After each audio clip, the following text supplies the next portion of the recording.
alaikum wa rahmatullahi wa barakatuh. Bonsoir à vous, bonjour à tout le monde. Que la paix soit sur vous, que les salutations d'Allah soient sur son bien-aimé Mohammed ainsi sur ses proches. Donc sur le compte de Mohamed Belmar, j'avais téléchargé certaines vidéos avant qu'il les efface, à son habitude. Et je trouve que de temps en temps, il y a des questions qui sont très importantes, il y a des questions qui sont très bêtes, c'est normal, et il y a des questions qui sont entre les deux. Vous allez me dire que c'est tout à fait normal, oui, mais j'aimerais bien répondre à ce monsieur. Pourquoi? Parce que il pense avoir découvert quelque chose d'exceptionnel. Or, ce que je vais présenter dans cette vidéo, il peut il peut l'aider, ça peut contribuer à justement à ouvrir une brèche quelque part pour cette personne afin qu'il puisse voir plus clair en fait où il dépose ses pas. Alors tout d'abord, il a écrit les hadiths que l'on cache, que les musulmans ignorent et que les imams n'expliquent pas. Bon, les récits qu'on cache, qui cache qui? Qui cache quoi?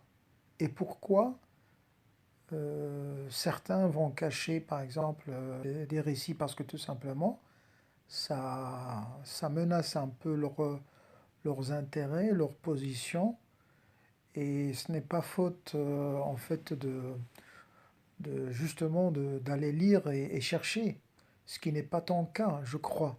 Et ce n'est pas le cas des pseudo-coranistes, ce n'est pas le cas je vais direct avec toi, Belmar, excuse-moi de tutoyer, quoique j'ai une fois essayé sur un live que tu as eu avec le frère Walter, mais apparemment tu as nié ce que j'écrivais sur le chat, je le sais, parce que je ne fais que en fait demander à avoir une relation avec toi, enfin sur le net, pour pouvoir dialoguer convenablement. Et je me suis présenté à toi comme quelqu'un de Bruxelles. D'ailleurs, tu es de Bruxelles, tu l'as souligné. Je crois que tu pouvais faire un pas si tu es certainement ou sérieusement en quête de quelque chose. J'ai pas envie d'utiliser le mot vérité parce que chacun d'entre nous cherche quelque chose, une part de vérité, et voilà. Alors, pour revenir, les hadiths que l'on cache, oui, il y a des récits qui existent dans des ouvrages, il suffit de s'intéresser et on va découvrir des choses qui sont très importantes. Alors, que les musulmans ignorent, c'est tout à fait normal parce que la plupart, la majorité écrasante des musulmans, ils font confiance, on va dire, et comme tu le sais très très bien, l'islam majoritaire, c'est un islam dit, entre parenthèses, sunnite, et les musulmans qui font confiance à leurs prédicateurs, à leurs pseudo-savants, ou bien à leurs savants, tu le prends comme tu le veux, ils font confiance, une confiance aveugle. Donc certainement, ces prédicateurs ne leur racontent pas tout. Pourquoi? Sinon, la vérité, ou une partie de vérité, sera connue par la majorité des gens. Je ne crois pas que ça va ça va faire les affaires des savants. Au contraire, ça va les démasquer et voilà. Alors, que les imams n'expliquent pas, bon, c'est un peu dans le deuxième point. Oui, les pseudo-imams, ou bien les imams de l'enfer, comme Allah les a désignés dans le Coran, ils cachent, tout simplement, c'est une maladie. Enfin, je crois que c'est partout, dans toutes les croyances, même chez les non-croyants, chez les politiciens, chez les économistes, enfin, dans le milieu scientifique, ben voilà, professionnel aussi. Il y a des choses qu'on ne peut pas expliquer parce que toujours, les vérités ne sont pas toutes bonnes à raconter. Alors, mais c'est intriguant quand même de la part de quelqu'un comme toi qui se positionne comme un non-hadithiste, on va dire, quelqu'un qui ne suit pas les récits, ça veut dire les récits prophétiques. Donc tu t'intéresses d'un coup à quelque chose qui t'arrange. Donc soit tu refuses, et dans ce cas, tu ramènes aucun récit, mais si tu l'as apporté, donc on va essayer de te rendre la monnaie. La seule chose qu'on m'a donnée comme miracle est la révélation de Dieu, le Coran. Apparemment, tu fais allusion à la parole du prophète, en substance. Oui, le prophète, il en a des miracles, mais le miracle en question, c'est le Coran. Et le Coran qui rassemble, qui résume la totalité des miracles que le prophète a pu obtenir. Et c'est grâce à la volonté divine, grâce à l'autorisation d'Allah. Lui, le prophète ne peut rien faire sans la volonté d'Allah. Et le prophète n'a jamais dit que sa parole elle est contre la parole d'Allah. Au contraire, si tu essayes de dire que le prophète nous a demandé ou bien il a ordonné à ce qu'on ne suit pas ces récits, donc tu fais une grosse faute ici. Pourquoi? Parce que vous, les non-hadithistes, en fait, vous pensez que le prophète va prononcer quelque chose qui est contre la révélation. Or, c'est inacceptable de vous et c'est inacceptable de penser un instant que tous les prophètes, tous les envoyés, tous les messagers vont produire ou vont prononcer quelque chose en dehors de ce que leur a été révélé. Donc, la seule chose qu'on a donnée aux prophètes, c'est bien la révélation. Mais à travers cette révélation, toute phrase, tout mot, toute lettre, si tu veux, prononcée par n'importe quel messager envoyé ou prophète, est une révélation en elle. Ça veut dire, elle ne sort pas du contexte de la révélation. Alors, on poursuit.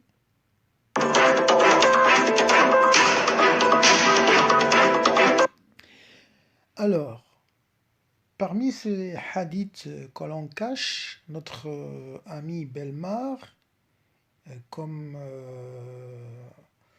d'ailleurs c'est une habitude chez Belmar et chez ses semblables, les pseudo-coranistes, donc le messager d'Allah a dit sur son lit, ah bon, d'un seul coup tu crois à ce genre de hadith. Mais moi je crois, mais je vais aller dans ta méthodologie et on va décortiquer le hadith. Le messager d'Allah a dit sur son lit de mort, je ne rends illicite que ce que le Coran a rendu illicite. Donc voilà, ça confirme un peu ce que j'ai dit tout à l'heure, c'est que chaque parole, chaque mot prononcé par le prophète ne peut pas être en contradiction avec ce qui a été révélé dans le Coran. Donc, suivre le prophète, c'est suivre le Coran. Écouter la parole du prophète, ça veut dire la consistance, ou bien, si tu veux, la structure textuelle des mots prononcés par le prophète, même si dans leur structure sont différentes des mots et des phrases et d'expressions qui sont prononcées ou utilisées dans le Coran, ça n'empêche pas de dire et de croire que c'est l'interprétation, c'est l'explication. Et d'ailleurs, le Coran, il le dit très très bien. لِتُبَيِّنَ لَهُمْ, pour que tu puisses apporter cette explication, pour éclairer les serviteurs, pour éclairer les croyants, pour éclairer les musulmans. Alors, je ne rends illicite que ce que le Coran a rendu illicite par Dieu, qui ne soutient pas une chose en mon nom. Bah oui, je ne vais pas me répéter plusieurs fois, mais en toute façon, ce hadith insiste et prouve, mais justement prouve que la parole du prophète, du saint prophète Mohammed, elle est d'une clarté incroyable. Pourquoi? Parce que elle émane de la parole très très claire d'Allah subhanahu wa ta'ala, gloire à lui.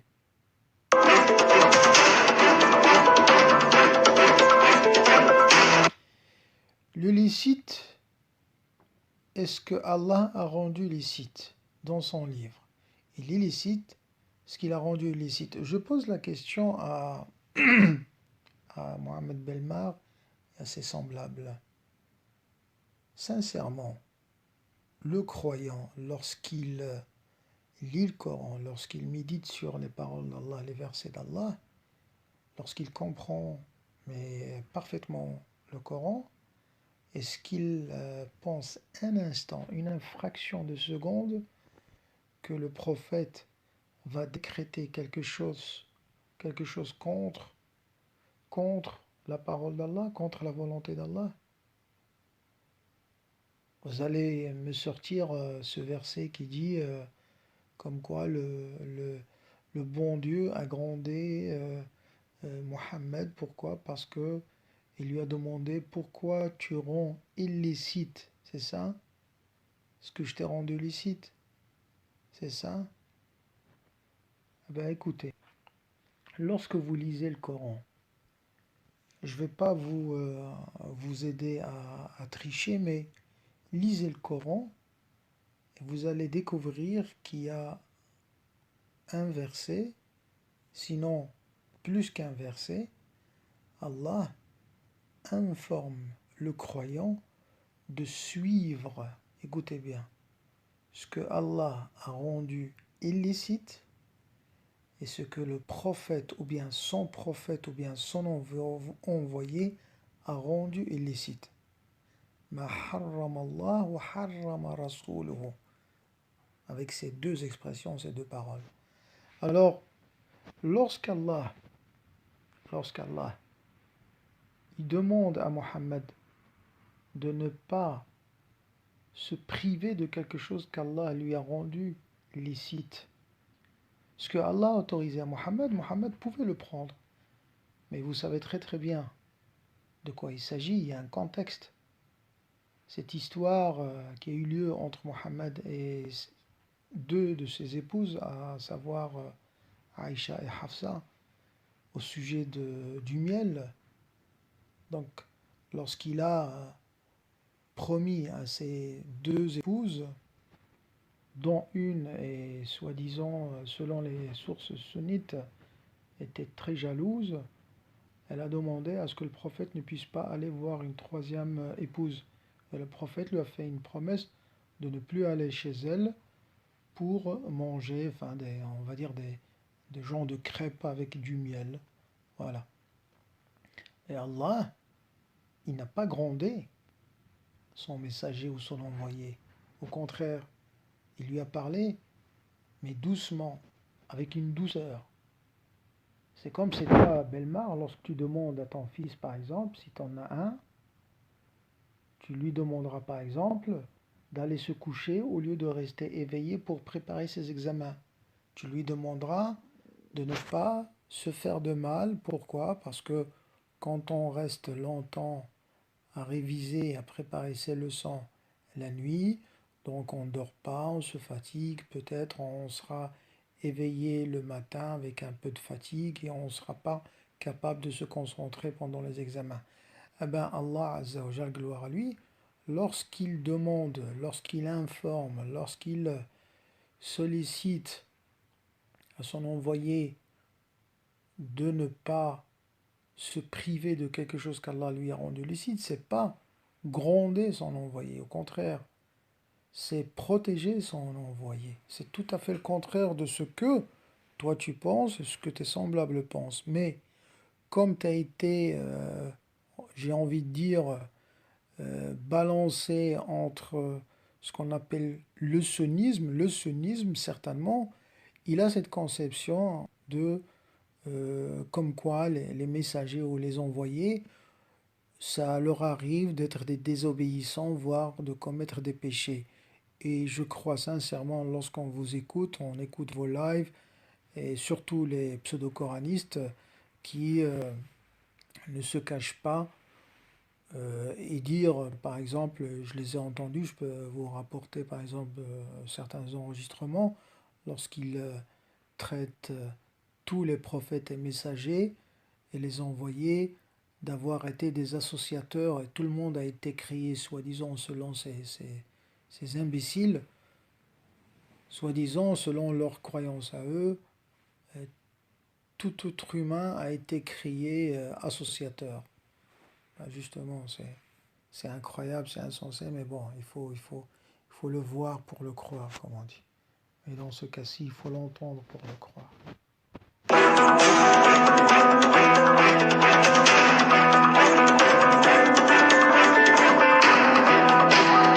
Alors, pour les différents sujets de la religion, le Coran vous suffit. Eh bien, ça, c'est une expression que le prophète n'a jamais aimée, n'a jamais exprimée. Pourquoi? Parce que, en fait, c'est une thèse qui a été façonnée par certains politiciens qui ont été de mèche avec des savants, ou bien des savants et des prédicateurs, enfin, de toute façon des religieux, pour justement présenter ce projet qui est il faut croire que le Coran est donné à tout le monde. Or, le prophète, pendant son vécu, il a tout fait pour expliquer que le Coran, c'est quelque chose qui ne s'explique pas tout seul, surtout pour ceux qui ne sont pas doués d'intelligence, et même voire pour ceux qui sont doués d'intelligence, mais qui n'ont pas un conditionnement coranique qui doit être respecté pour comprendre le fond de messages divins. Je m'explique.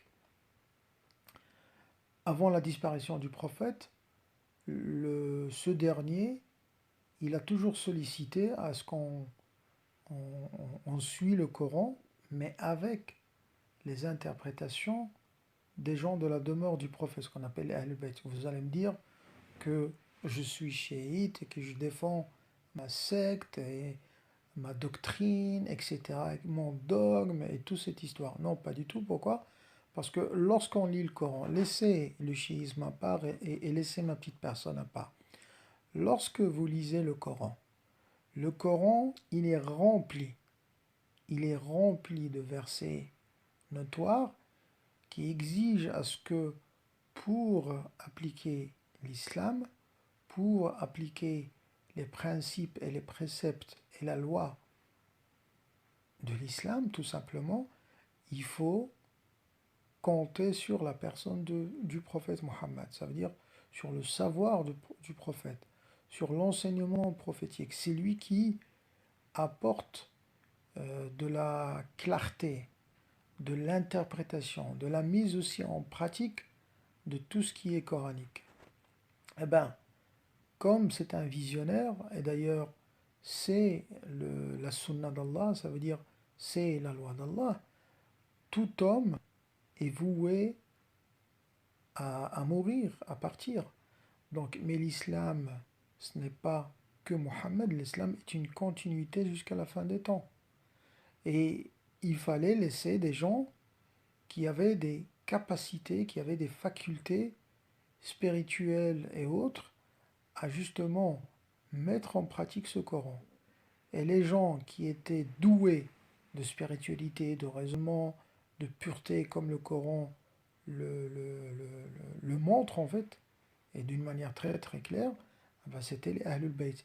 Mais les ennemis du saint prophète, les hypocrites de l'époque qui n'ont pas vu de bon oeil, bien entendu, ces consignes, si vous voulez, prophétiques, eh ben, ils ont tout fait pour présenter ce projet qui est le Coran tout seul. D'ailleurs, comme le font les coranistes ou bien les pseudo-coranistes de maintenant. Mais il faut toujours se rendre à l'évidence que depuis la nuit la nuit des temps, non, mais c'est une expression, depuis que l'islam a vu le jour, il y avait toujours des gens qui travaillaient dans l'ombre et qui, on les appelle les hypocrites, qui ont toujours essayé de nous fabriquer un islam ou bien une deuxième religion à côté qui sera une religion officielle de ce qu'on appelle la communauté, la nation ou la Ummah. Et d'ailleurs, je crois qu'il y aura des récits qui vont venir après, qui vont aller dans ce sens.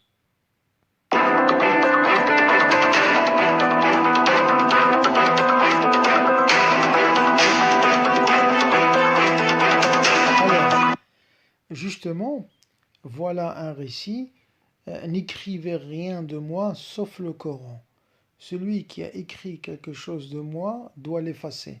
Eh bien justement, ce genre de récit que tu nous balances, d'ailleurs c'est bien de citer la référence, je peux te citer aussi des centaines de références avec la page, avec le bas de page, avec l'édition, avec tout ce que tu veux, avec des récits qui disent le contraire. Ça veut dire, le prophète, combien de fois, des centaines et des centaines de fois, il a mis l'accent sur le fait qu'il faut apprendre à lire et à écrire.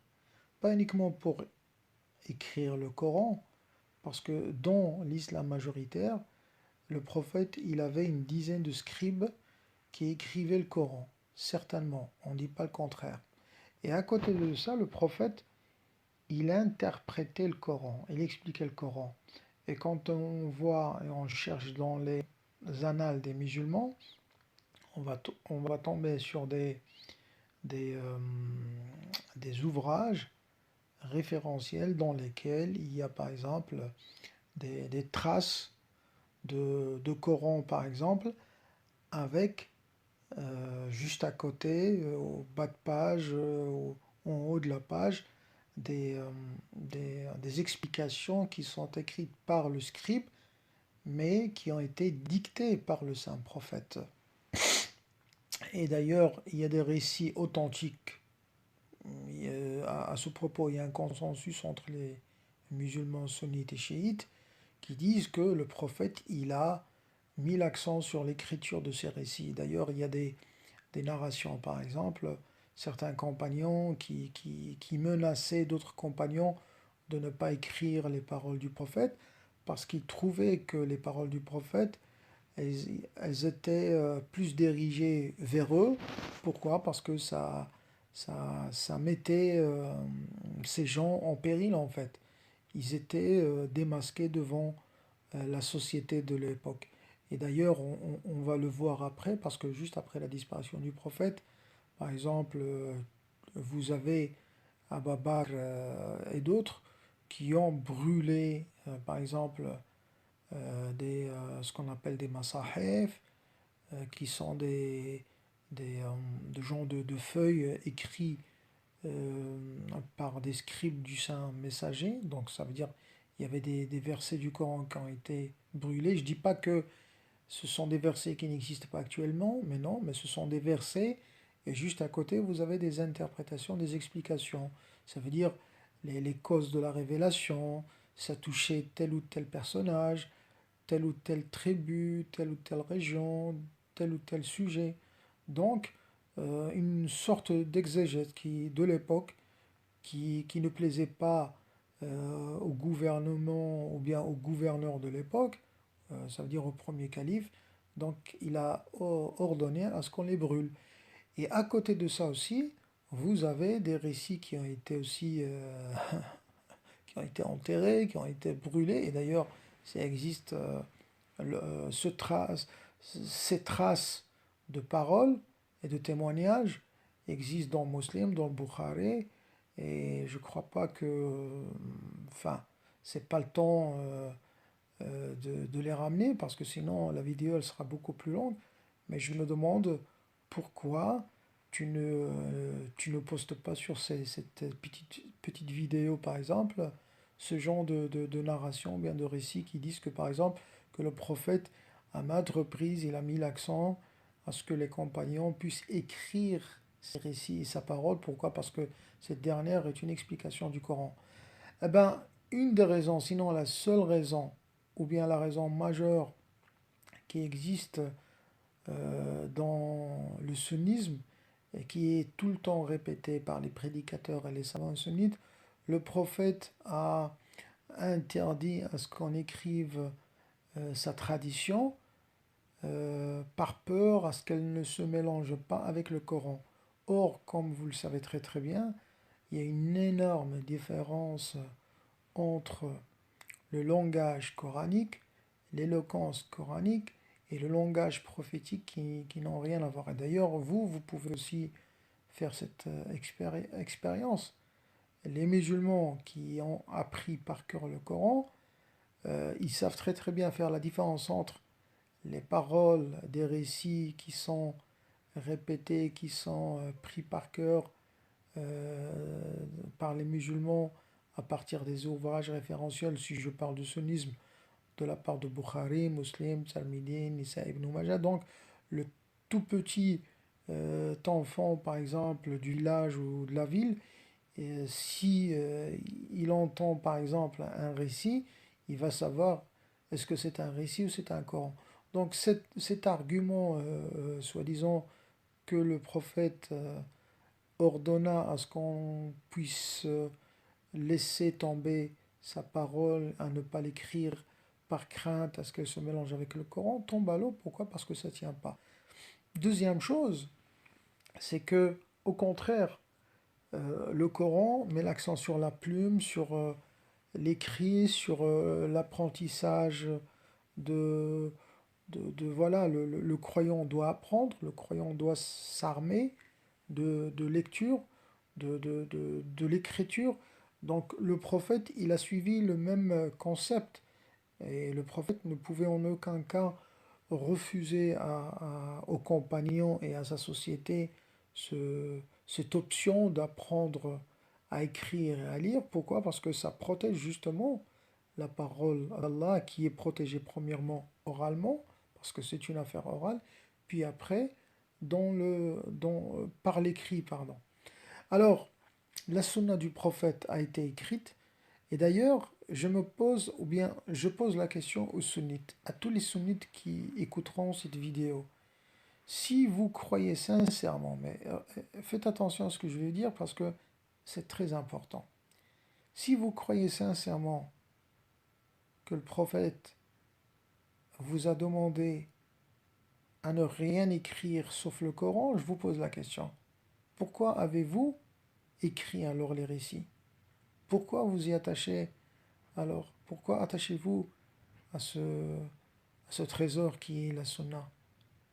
Donc soit vous suivez le testament prophétique, à savoir n'écrivez rien de moi sauf le Coran, soit ce récit il est faux, il est forgé, il est fabriqué.